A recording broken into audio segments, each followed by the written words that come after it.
Students आज अपन इस class पर पढ़ेंगे 50 महत्वपूर्ण प्रश्न जो आगामी एग्जाम की दृष्टि से बहुत ही इंपॉर्टेंट साबित होने वाले हैं आपके लिए।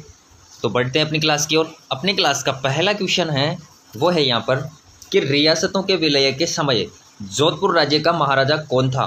तो ऑप्शन है अपने पास जसवंत सिंह द्वितीय, उम्मेद सिंह, हनुमंत सिंह या फिर गज सिंह। तो कौन था कि जिस समय रियासतों का विलय हुआ उस समय जोधपुर राज्य का महाराज था, तो वह कौन था? तो वह था हनुमंत सिंह। कौन था? हनुमंत सिंह था। सी करेक्ट हो जाएगा अपना। अगला क्वेश्चन है वो है यहाँ पर कि 1564 में चंद्रसेन के कौन से भाई ने अकबर के दरबार में उपस्थित होकर चंद्रसेन के विरुद्ध सहायता मांगी। यानी कि जो चंद्रसेन का भाई था उसने 1564 के अंदर अकबर के दरबार में जाकर उपस्थित होकर सहायता मांगी थी। तो वह कौन सा था? तो उदय सिंह, राम सिंह, जगमाल, जगत सिंह। तो किसने सहायता मांगी थी? चंद्रसेन के भाई का नाम क्या था? तो अपना राइट आंसर हो जाएगा राम सिंह। कि जो राम सिंह था चंद्रसेन का भाई, उसने अकबर के दरबार में जाकर 1564 में चंद्रसेन के विरुद्ध सहायता मांगी थी। तो बी करेक्ट हो जाएगा। बहुत इंपॉर्टेंट क्वेश्चन है, रट लो क्वेश्चन को स्टूडेंट्स, आगामी एग्जाम के लिहाज से सारे क्वेश्चन से मोस्ट है। अगला है कि सर वीटी कृष्णामाचार्य किस राज्य के दीवान थे? तो मेवाड़, जोधपुर, जयपुर, जैसलमेर। तो कौन से राज्य के दीवान थे? तो वो थे जयपुर राज्य के दीवान। तो सी करेक्ट हो जाएगा आपका। नेक्स्ट कि किस राजपूत शासक को अकबर ने अमीर उल उमरा की उपाधि दी थी? तो जो राजपूत शासक था वह कौन सा राजपूत शासक था जिसके लिए अकबर ने अमीर उल उमरा की उपाधि दी थी? तो राम सिंह, भगवंत दास, जसवंत सिंह या फिर मान सिंह। तो अपना राइट आंसर हो जाएगा बी, भगवंत दास को। कि किसको दी थी? अमीर उल उमरा की उपाधि भगवंत दास को दी थी अकबर ने। ओके, नेक्स्ट है कि हमीर रासों के अनुसार रणथंभौर के किले का प्रारंभिक नाम क्या था? तो यानी कि जो रणथंभौर का किला है उसका प्रारंभिक नाम क्या था? किसके अनुसार? हमीर रासों के अनुसार। तो रणकपुर, रणथंभौर, रणपुर या फिर रणस्तंभपुर। तो क्या था? तो हमीर रासों के अनुसार रणथंभौर का जो प्रारंभिक नाम था वह था रणथंभपुर। क्या था स्टूडेंट्स? रणथंभपुर। याद रखना है, डी करेक्ट हो जाएगा। नेक्स्ट क्वेश्चन है कि निम्नलिखित में से कौन सा राजस्थान का राज्य वृक्ष है? तो बबूल, महुआ, नीम, खेजड़ी। तो कौन सा है? तो राजस्थान का राज्य वृक्ष है खेजड़ी। डी करेक्ट हो जाएगा आपका। नेक्स्ट क्वेश्चन पर आ जाते हैं अपन कि राजस्थान के निम्नलिखित में से किस जिले में काजरी का मुख्यालय अवस्थित है?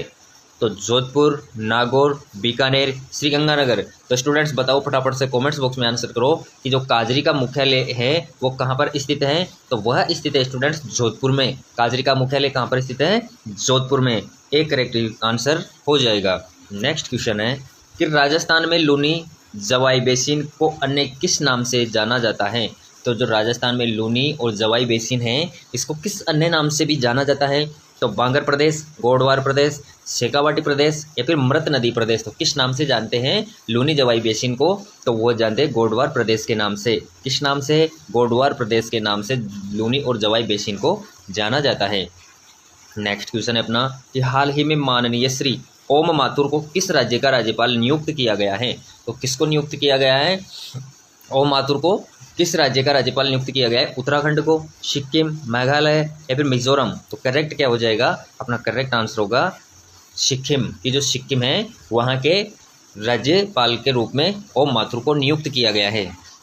नेक्स्ट क्वेश्चन है अपना स्टूडेंट्स कि एनटीपीसी बैसारा सौर परियोजना हाल ही में राजस्थान के निम्नलिखित में से किस जिले में चालू की गई? कौन सी एनटीपीसी बैसारा सौर परियोजना है जो हाल ही में कौन से जिले में प्रारंभ की गई है? जोधपुर, बाड़मेर, बीकानेर, जैसलमेर। तो अपना करेक्ट हो जाएगा जैसलमेर में। कहाँ पर की गई है? जैसलमेर में। डी करेक्ट हो जाएगा। ओके, अगला क्वेश्चन अपना वो है यहाँ पर कि निम्न में से अगस्त 2024 में राजस्थान से राज्यसभा का सदस्य से चुना गया है। तो किसको चुना गया है राज्यसभा का सदस्य 2024 में? तो राजेंद्र गहलोत को, नीरज डांगी को, रवनीत सिंह बिट्टू को या फिर चुन्नीलाल ग्रासिया को। तो स्टूडेंट्स अपना राइट आंसर क्या हो जाएगा? सी कि रवनीत सिंह बिट्टू है, इसको अगस्त 2024 में राजस्थान का राज्यसभा का सदस्य चुना गया है। नेक्स्ट क्वेश्चन है कि राजस्थान के किस क्षेत्र में सर्वाधिक मक्का उत्पादन होती है? तो बताओ मेवाड़, मारवाड़, गोडवार या फिर ढूंढाड़। तो किस क्षेत्र में होती है मक्का? यानी कि जो मक्का का सर्वाधिक उत्पादन होता है सर्वाधिक मक्का बोई जाती है वो किस क्षेत्र में उत्पादित होती है, तो वो है मेवाड़ क्षेत्र में, कि जो मेवाड़ का क्षेत्र है ये मक्का के लिए प्रसिद्ध है। इस क्षेत्र में मक्का भरपूर मात्रा में होती है। नेक्स्ट क्वेश्चन है कि कृषि अनुसंधान केंद्र बांसवाड़ा की ओर से विकसित संकुल किस माही कंचन फसल की नस्ल है, तो चावल, ज्वार, मक्का, गेहूं, तो किसकी फसल है माही कंचन, तो माही कंचन है ज्वार की। ओके, नेक्स्ट क्वेश्चन अपना वो है यहाँ पर कि दुग्ध उत्पादन हेतु गाय की प्रसिद्ध किस्म है, तो दूध के हिसाब से यानी कि सबसे अधिक दूध देने वाली गाय, सर्वाधिक दूध उत्पन्न करने वाली गाय है वो कौन सी किस्म है, गिर और राठी, राठी और नागौरी, मेवाती और मालवी, मालवी और थारपाकर। तो दुग्ध उत्पादन हेतु गाय की प्रसिद्ध किस्म है वो है गिर और राठी, यह दोनों नस्ल है गायों की, ये सर्वाधिक दूध देती है। अगला क्वेश्चन अपना वो है यहाँ पर कि राजस्थान के कौन से प्रदेश में एंटीसोल समूह की मृदा पाई जाती है, तो राजस्थान का कौन सा प्रदेश ऐसा है जिसमें एंटीसोल टाइप की मृदा पाई जाती है, तो पूर्वी, पश्चिमी, दक्षिणी, दक्षिण पूर्वी, तो कौन सा क्षेत्र है, तो राइट आंसर हो जाएगा पश्चिमी, कि जो पश्चिमी राजस्थान का पश्चिमी प्रदेश है उसमें एंटीसोल टाइप की मृदा पाई जाती है। स्टूडेंट्स, सारे क्वेश्चंस इतने इंपॉर्टेंट हैं क्योंकि क्वेश्चंस को रिपीट करते रहते हैं, तो आपको क्वेश्चंस अच्छे से पढ़ना है। और साथ ही साथ जितने भी विद्यार्थी चैनल से नए जुड़े हैं वो चैनल को सब्सक्राइब कर लेना ताकि आने वाली क्लास आपको मिल सके, क्योंकि इस चैनल के माध्यम से आपको हर रोज़ यहाँ से क्लासें मिलती है, तो जुड़ जाइए चैनल से। ओके, चलो आ जाते हैं अपने क्वेश्चन पर कि गोडवार प्रदेश किस बेसिन को कहते हैं, तो गोडवार प्रदेश है जो कौन से बेसिन को कहा जाता है, तो चंबल बेसिन, लूनी बेसिन, माही बेसिन या फिर छप्पन बेसिन, तो किसको कहा जाता है, गोडवार प्रदेश किस बेसिन को कहते हैं, तो वह कहते हैं लूनी बेसिन को, जो लूनी नदी का बेसिन है उसको गोडवार प्रदेश के नाम से जाना जाता है। अगला क्वेश्चन कि मरुस्थलीय क्षेत्र में मिट्टी के अपरदन को रोकने के लिए क्या किया जाना चाहिए, यानी कि जो मरुस्थलीय क्षेत्र है उसमें अपरदन को रोकने के लिए मिट्टी का जो अपरदन होता है, यानी कि एक स्थान से दूसरी जगह बहती है मिट्टी, उस अपरदन को रोकने के लिए क्या किया जाना चाहिए। ऑप्शन है फसलों के हेर फेर को अपनाना, वृक्षों की पट्टी लगाना, खेतों में मेड़बंदी करना या फिर चारागाहों को विकसित करना, तो क्या करना चाहिए, तो अपना राइट आंसर हो जाएगा बी, वृक्षों की पट्टी लगाना, यानी कि जो वृक्ष लगेंगे तो वह मिट्टी का आगे आदान प्रदान यानी कि अपरदन नहीं होने देंगे, इसलिए पेड़ों की पट्टी लगाना चाहिए। ओके, अगला क्वेश्चन अपना वो है यहाँ पर कि निम्नलिखित में से कौन सी नदी कामधेनु नदी के नाम से भी जानी जाती है, तो कामधेनु के नाम से जाने जाने वाली नदी कौन सी है, तो ऑप्शन है साबरमती, चंबल, बनास, माही, तो कौन सी नदी है जो कामधेनु नदी के नाम से जानी जाती है, तो चंबल नदी को कामधेनु के नाम से भी जाना जाता है। अगला क्वेश्चन है कि लाल व पीली मिट्टी वाला जिलों का युग्म है, तो कौन सा युग्म है जहाँ पर लाल व पीली मिट्टी पाई जाती है, तो भरतपुर, धौलपुर, झालावाड़, बारां, श्री गंगानगर, हनुमानगढ़, सवाई माधोपुर, राजसमंद, तो अपना राइट आंसर क्या हो जाएगा कि जो लाल व पीली मिट्टी पाई जाती है वह पाई जाती है सवाई माधोपुर और राजसमंद में। ठीक है, नेक्स्ट क्वेश्चन अपना कि इंदिरा गांधी फीडर राजस्थान फीडर की लंबाई है, तो जो इंदिरा गांधी फीडर है उसकी राजस्थान फीडर में कितनी लंबाई है, 204 किलोमीटर, 445 किलोमीटर, 649 किलोमीटर, 826 किलोमीटर, तो कितनी है, तो राजस्थान फीडर की लंबाई है यानी कि इंदिरा गांधी फीडर की वो है 204 किलोमीटर, कितनी है 204 किलोमीटर है, एक करेक्ट आंसर अपना हो जाएगा। नेक्स्ट क्वेश्चन है वो है यहाँ पर कि उदयपुर में राजस्थान महिला परिषद की स्थापना की थी, तो किसने की थी, उदयपुर में राजस्थान महिला परिषद की स्थापना, तो शांता त्रिवेदी, कृष्णा व्यास, लक्ष्मी देवी काबरा या फिर कमला स्वाधीन, तो किसने की थी, तो वह की थी शांति त्रिवेदी ने, कि जो उदयपुर में राजस्थान महिला परिषद की स्थापना की गई वो शांता त्रिवेदी के द्वारा की गई थी। नेक्स्ट क्वेश्चन अपना कि वीर विनोद का लेखक कौन था, तो सूर्यमल मिश्रण, गौरीशंकर हीराचंद ओझा, कविराज श्यामल दास या फिर केसरी सिंह बारहट, तो वीर विनोद का लेखक था वो था कविराज श्यामल दास। कौन था, कविराज श्यामल दास वीर विनोद का लेखक था। याद रखना है, इंपॉर्टेंट क्वेश्चन है, एग्जामिनर पूछ लेता है। और विद्यार्थियों कमेंट्स बॉक्स में आंसर करते हुए चला करो ताकि आपको यह मालूम हो सके कि कितने क्वेश्चंस के क्लास में से आंसर कर पा रहे हैं, कितने नहीं कर पा रहे, कितनी तैयारी अपनी हो चुकी है, कितनी तैयारी की अभी हमें और ज़रूरत है, उस हिसाब से कमेंट्स बॉक्स में आंसर किया करो। ओके, चलो नेक्स्ट क्वेश्चन है कि घटियाला प्राकृत अभिलेख किस प्रतिहार शासक से संबंधित है, तो घटियाला प्राकृत अभिलेख है वो किस प्रतिहार शासक से संबंधित है, तो द्वित, वत्सराज, नागभट्ट या फिर कनकुका। तो किससे संबंधित है घटियाला प्राकृत अभिलेख? तो वह है कनकुका से संबंधित है। ठीक है, नेक्स्ट क्वेश्चन अपना वह है यहाँ पर कि 1857 में आहुआ ठाकुर के विद्रोह के समय जोधपुर का महाराजा कौन था? यानी कि जो 1857 का विद्रोह हुआ था आहुआ में, उस समय जोधपुर का महाराजा था वह कौन था? मान सिंह, जसवंत सिंह द्वितीय, तख्त सिंह या फिर भीम सिंह? तो कौन था उस समय जोधपुर का महाराजा? तो 1857 के विद्रोह के समय जोधपुर का महाराजा था तो वो था तख्त सिंह। कौन था? तख्त सिंह था। ठीक है स्टूडेंट्स, अगला क्वेश्चन है कि 300 ईसा पूर्व से 300 ईस्वी तक के काल में राजस्थान में गोल चैत्य कहाँ मिला है? तो कहाँ पर मिले हैं गोल चैत्य राजस्थान में? किस समय के? कि 300 ईसा पूर्व से 300 ईस्वी तक के। तो नगरी, बेराट, कोलवी, लालसोट। तो अपना राइट आंसर क्या हो जाएगा? बेराट। की जो राजस्थान में गोल चैत्य प्राप्त हुए वह बेराट से हुए हैं। इनका समय कौन सा है? 300 ईसा पूर्व से 300 ईस्वी तक का।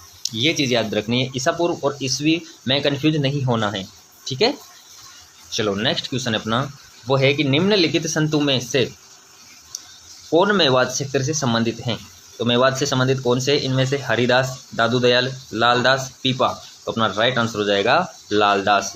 ठीक है, कि मेवात क्षेत्र से संबंधित है लालदास। नेक्स्ट क्वेश्चन है वो है यहाँ पर कि निम्न में से कौन सी नदी सांबर झील में मिलती है? तो सांबर झील में मिलने वाली नदी कौन सी है?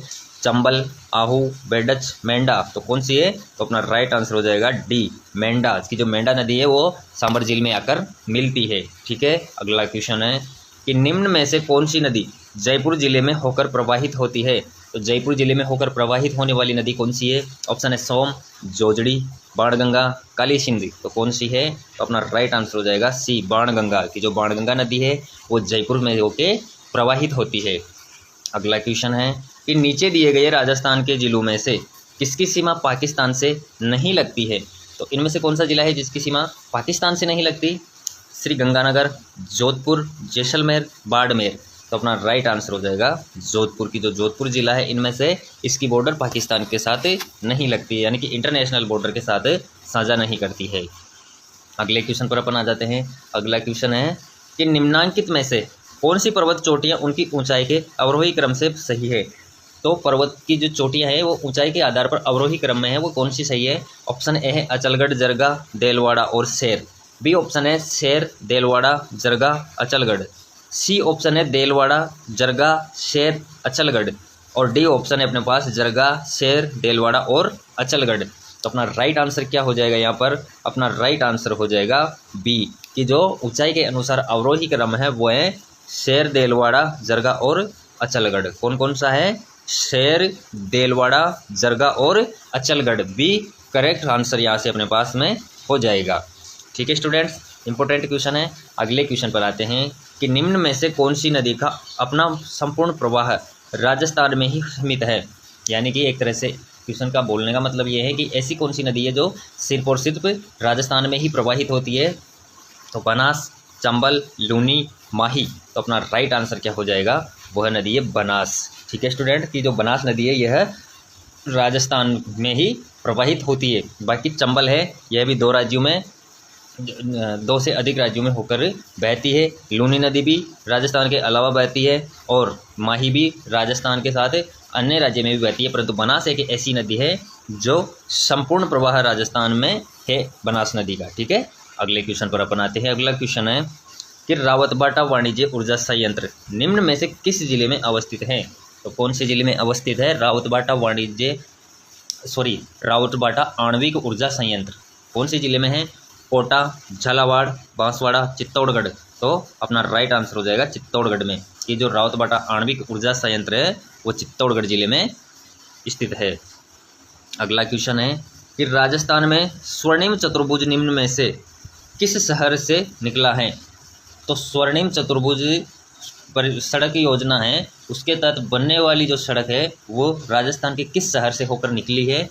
तो अलवर, कोटा, बांसवाड़ा, उदयपुर। तो किस जिले से होकर निकली है? तो वह है उदयपुर से। ठीक है, अगला क्वेश्चन अपना कि राजा अजमल किस लोक देवता के पिता थे? तो राजा अजमल थे वो किस लोक देवता के पिता थे? तो रामदेव जी, बाबू जी, देवनारायण जी या फिर तेजा जी। तो अपना राइट आंसर क्या होगा स्टूडेंट, बताओ फटाफट कमेंट्स बॉक्स में कमेंट्स करो। तो अपना राइट आंसर हो जाएगा ए, रामदेव जी, यानी कि जो रामदेव जी के पिताश्री का नाम था वो था राजा अजमल। ठीक है स्टूडेंट्स, याद रखना है आपको। अगले क्वेश्चन पर अपन बढ़ रहे हैं कि राजसमंद जिले में स्थित मोलेला गांव किस लोक कला के लिए विख्यात है। तो मृणमय मूर्तिकला, काष्ठकला, वस्त्र छपाई या फिर हस्त निर्मित कागज। तो किसके लिए प्रसिद्ध है मोलेला गांव, राजसमंद में स्थित है जो। तो अपना राइट आंसर हो जाएगा मृणमय मूर्तिकला के लिए राजसमंद स्थित मोलेला गांव प्रसिद्ध यानी कि विख्यात गांव है। अगला क्वेश्चन अपना वो है कि मुगलों से निरंतर संघर्ष में रहने वाले मारवाड़ जोधपुर के शासक का नाम बताइए। तो मुगलों से निरंतर संघर्ष करने वाले मारवाड़ के जो शासक थे वो कौन थे, मालदेव, चंद्रसेन, उदय सिंह या फिर जसवंत सिंह। तो अपना करेक्ट आंसर हो जाएगा चंद्रसेन, बी करेक्ट हो जाएगा कि जो चंद्रसेन थे ये मुगलों से निरंतर संघर्ष करने वाले शासक थे। ओके, नेक्स्ट क्वेश्चन कि सिरोही का राजस्थान में विलय कब हुआ, यानी कि जो सिरोही थी उसका विलय राजस्थान में हुआ था वो कब हुआ था। 1952, 1968, 1956 और 1949। तो कब हुआ था, तो वह हुआ था 1956 को, कि जो सिरोही रियासत का विलय हुआ राजस्थान में वो 1956 को हुआ था। सी करेक्ट हो जाएगा। अगला क्वेश्चन है कि संयुक्त राजस्थान का प्रधानमंत्री कौन नियुक्त किया गया, यानी कि जो संयुक्त राजस्थान था उसका प्रधानमंत्री नियुक्त किया जाना था तो किसको किया गया था, बलवंत सिंह मेहता को, माणिकलाल वर्मा को, हीरालाल शास्त्री को या फिर जयनारायण व्यास को। तो किसको किया गया, तो अपना राइट आंसर हो जाएगा माणिक्यलाल वर्मा को। किसको किया गया साथियों, संयुक्त राजस्थान का प्रधानमंत्री नियुक्त तो माणिक्यलाल वर्मा को नियुक्त किया गया था। बी आपका आंसर हो जाएगा। अगला क्वेश्चन है कि निम्न में से किस एक हड़प्पन स्थल से जुते हुए खेत के साक्ष्य प्राप्त हुए हैं। तो जुते हुए खेत के साक्ष्य प्राप्त हुए हैं वो किस स्थान से हुआ है हड़प्पन स्थल का, तो कालीबंगा, रोपड़, लोथी, सोती या फिर नौहर। तो अपना राइट आंसर हो जाएगा कालीबंगा।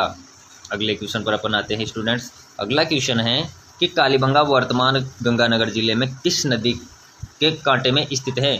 तो कालीबंगा है वो वर्तमान में गंगानगर जिले में स्थित नदी के कांटे पर है। तो कौन सी नदी के कांटे पर स्थित है, सिंधु, आहड़, घग्गर या फिर चिनाब। तो किस नदी के किनारे पर है, तो अपना राइट आंसर हो जाएगा घग्गर नदी के किनारे पर कालीबंगा। ठीक है, अगला क्वेश्चन है कि निम्न में से कौन सा युग्म सही सुमेलित नहीं है। तो कौन सा है जो सही सुमेलित नहीं है, एक तरफ है पुस्तक, दूसरी तरफ है लेखक।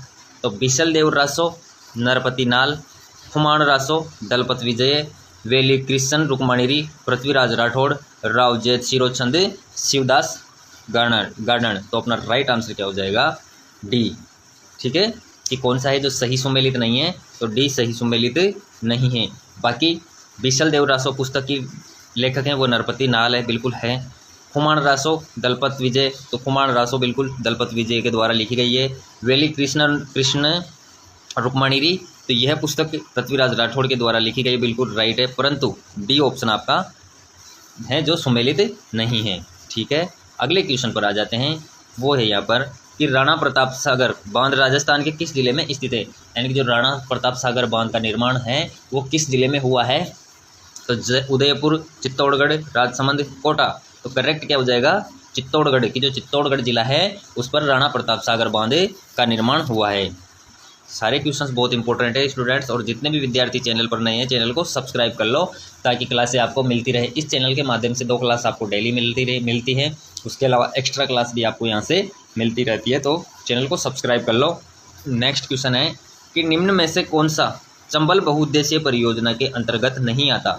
तो कौन सा है जो चंबल बहुउद्देशीय परियोजना के अंतर्गत नहीं आता है, तो गांधी सागर बांध, राणा प्रताप सागर बांध, पोंग बांध या फिर जवाहर सागर बांध। तो कौन सा बांध है जो चंबल बहुउद्देशीय परियोजना के अंतर्गत नहीं आता, तो वो है पोंग बांध।